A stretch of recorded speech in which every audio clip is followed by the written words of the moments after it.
السلام علیکم ورحمۃ اللہ وبرکاتہ۔ جماعت ششم مضمون اردو، سبق نمبر 8، ڈاکٹر ذاکر حسین۔ بچوں، آج کے اس ویڈیو میں انشاءاللہ ہم اس سبق کا دوسرا حصہ پڑھیں گے۔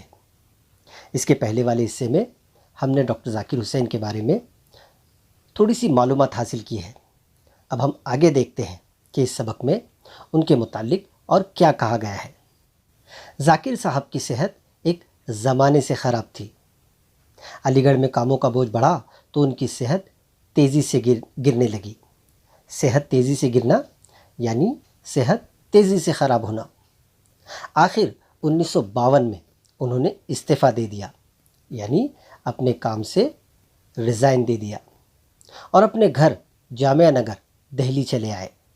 کچھ عرصے بعد پنڈت جواہر لال نہرو کے اصرار پر انہیں بہار کا گورنر مقرر کیا گیا۔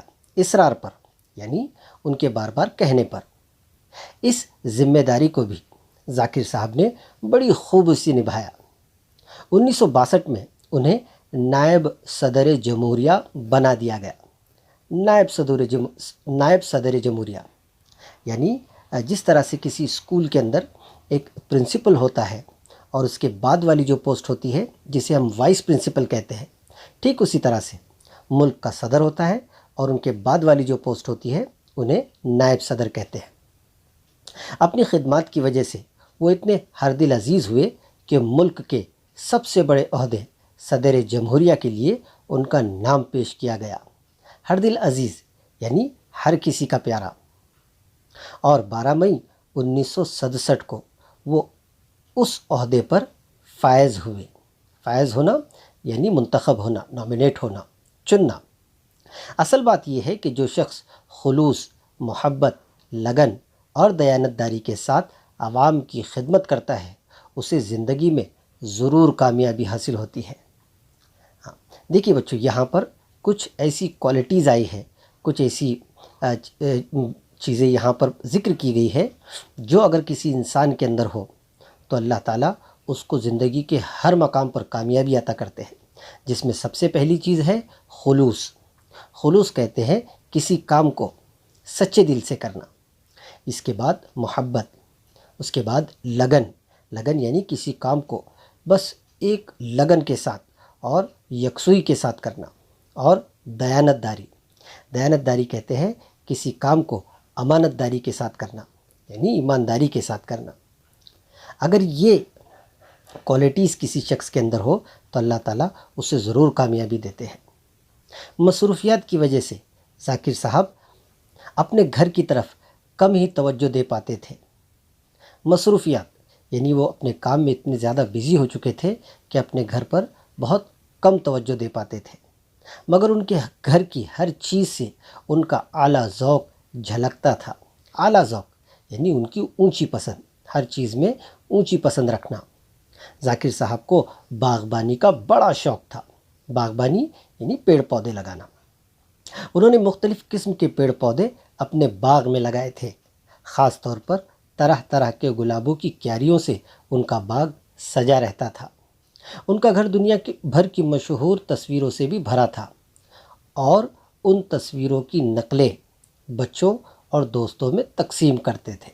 نقلیں یعنی اس کی جو کاپیز ہوا کرتی تھی وہ بچوں اور دوستوں میں وہ تقسیم کیا کرتے، یعنی بانٹا کرتے تھے۔ پتھر جمع کرنا ذاکر صاحب کا ایک اور مشغلہ تھا۔ مشغلہ یعنی ان کا ایک شوق تھا۔ انہوں نے عجیب عجیب قسم کے پتھر جمع کیے تھے کہ دیکھنے والا دنگ رہ جائے۔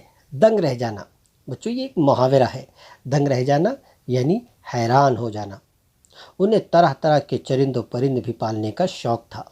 ایک طرف پہاڑی طوطا ٹیٹے کرتا، کہیں خوبصورت بلی ناز و انداز دکھاتی۔ ناز و انداز دکھانا یعنی اترانا۔ مرغیاں سب ایک رنگ اور ایک نسل کی، سفید سفید ایسی ہی خوبصورت بکریاں۔ ایک دن بکری تسلے میں دانہ کھا رہی تھی۔ کچھ گھاس اور پتیاں سامنے پڑی تھی۔ تسلے میں یعنی جس برتن میں، جس چیز میں جانوروں کو کھانا کھلایا جاتا ہے اسے تسلا کہتے ہیں۔ کچھ گھاس اور پتیاں سامنے پڑی تھیں۔ ذاکر صاحب نے اپنی بیگم صاحبہ سے کہا، آپ بکری کو کس طرح دانہ دیتی ہیں؟ گھاس تو زمین پر پڑی ہے۔ یہ طریقہ ٹھیک نہیں۔ ایک اچھی سی چٹائی بچھا کر اسے بٹھائیے، لوٹے میں پانی لا کر اس کا منہ دھوئیے، تولیے سے پونچھیے، پھر تسلے میں کھانا سجا کر اس کے سامنے رکھیے۔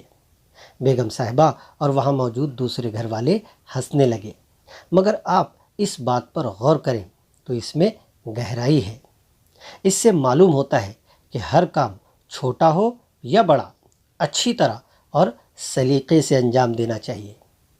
اکثر بڑے آدمی سمجھتے ہیں کہ اپنے سے نیچے درجے کے لوگوں اور غریبوں سے ملنے اور بات کرنے میں ہماری شان گھٹ جائے گی، مگر ذاکر صاحب کا انداز اور ہی تھا۔ جب وہ علی گڑھ سے دہلی آتے تو ان کے یہاں ایک غریب بڑھیا ان کے آنے کی خبر سن کر تڑپ جاتی۔ ذاکر بھیا آئے ہیں، ذاکر بھیا آئے ہیں کہہ کر اٹھتی اور لاٹھی ٹیکتی ان سے ملنے پہنچ جاتی۔ ذاکر صاحب بھی اس سے بڑی اپنائیت سے ملتے، اپنائیت سے یعنی اپنے پن سے۔ ایک دفعہ وہ بیمار پڑ گئی اور ذاکر صاحب سے ملنے نہ آئی تو خود ذاکر صاحب اس کی مزاج پرسی کو اس کی کوٹھری میں آئے۔ مزاج پرسی یعنی اس کی طبیعت معلوم کرنے کے لیے اس سے خوب باتیں کی۔ گھر والے اور ان کے دوسرے رشتہ دار ذاکر صاحب کو میاں کہا کرتے تھے۔ ذاکر صاحب کو بچوں سے بڑی محبت تھی۔ ان کی شرارتوں اور شور و غل سے بھی وہ پریشان نہیں ہوتے تھے۔ وہ اپنی انتہائی مصروف زندگی میں بچوں کے ساتھ رہنے کا وقت نکال لیتے۔ ان کے نزدیک ملک اور قوم کی سب سے بڑی قدر کے قابل دولت بچے تھے۔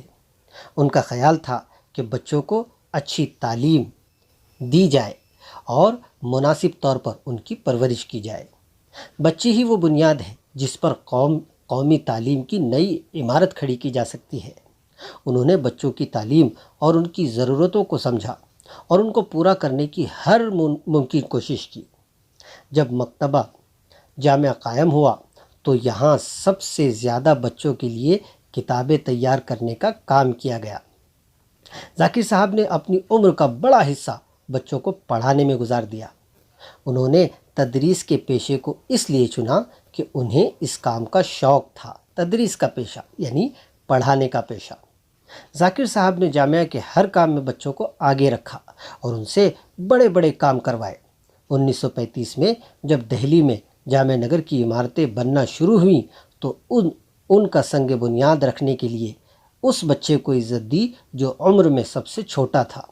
سنگ بنیاد رکھنا یعنی جب کوئی نئی عمارت بنائی جاتی ہے تو شروعات میں بنیاد کا پتھر رکھا جاتا ہے جسے سنگ بنیاد رکھنا کہتے ہیں۔ ذاکر صاحب کا برتاؤ کچھ ایسا تھا کہ بچے اپنے آپ پر بھروسہ کرنے لگے۔ ان کا خیال تھا کہ بچے کی شخصیت ابھر کر سامنے آنی چاہیے، یعنی بچے کی پرسنالٹی، شخصیت کہتے ہیں پرسنالٹی کو، اس کے جوہر کھلنے چاہیے۔ جوہر کھلنا یعنی اس کے اندر کی چھپی ہوئی صلاحیتیں سامنے آنا۔ اسے اپنے کام میں مزہ آنا چاہیے۔ بچوں کے لیے انہوں نے بہت سی مزیدار کہانیاں بھی لکھی۔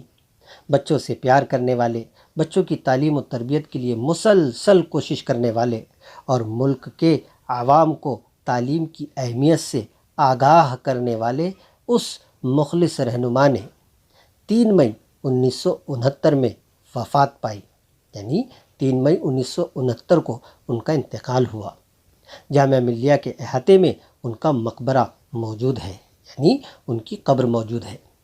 تو بچوں، یہ تھا اس سبق کا دوسرا حصہ۔ امید کرتا ہوں کہ یہ سبق آپ کو اچھے سے سمجھ میں آ گیا ہوگا۔ اس طرح کے اور ویڈیوز لے کر انشاءاللہ پھر آپ سے ملاقات ہوگی۔ تب تک کے لیے شکریہ۔